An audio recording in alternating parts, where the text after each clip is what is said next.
over 50% of the lines of code at Google and Meta being written by AI today. That's true. But let me ask you this.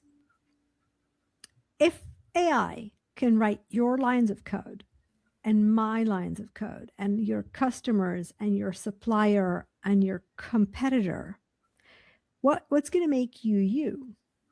What will differentiate between company A, whose lines of code are written by AI, and company B, whose lines of code are... Now, the answer is, at this point in time, you're still sitting on leaders and also middle managers and experienced people who grew up your employees, right? An Intel employee is different than a Microsoft employee, right?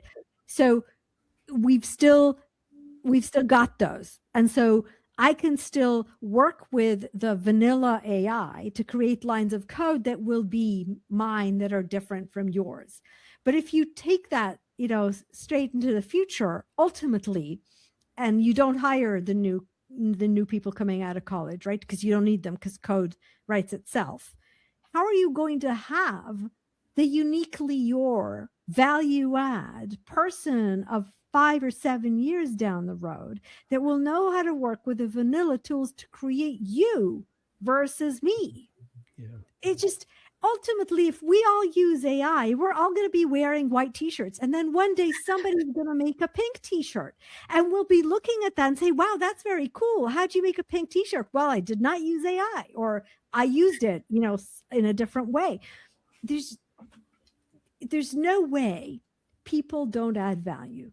They do. That's why we're trying to force them into buildings, because we believe in culture and community. People add value. The CEO, there's two competitors in the t-shirt business. There's 5 companies. There's Red T-shirt Inc., there's Blue T-shirt Inc., Pink T-shirt Inc., and White T-shirt Inc. And the CEO of Pink T-shirt Inc. Used to hire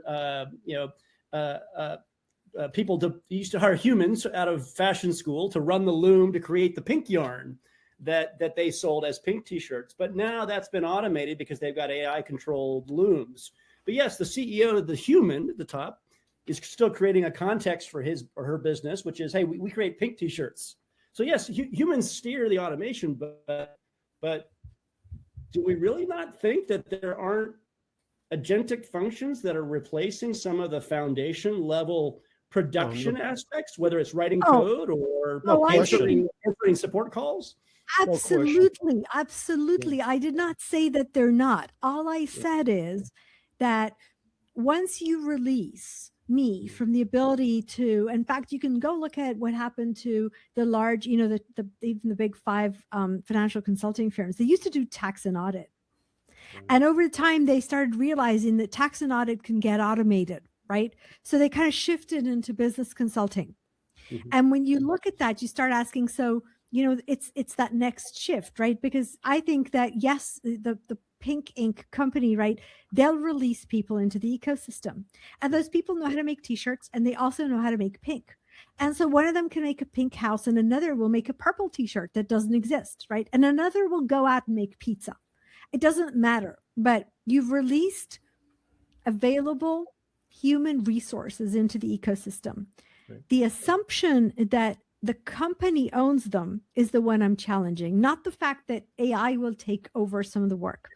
But if you release me into the ecosystem and I stop waiting for somebody to hire me back, and that's, I think, what I'd love our listeners as individuals to hear, because, Mark, you said that, and I always find it interesting.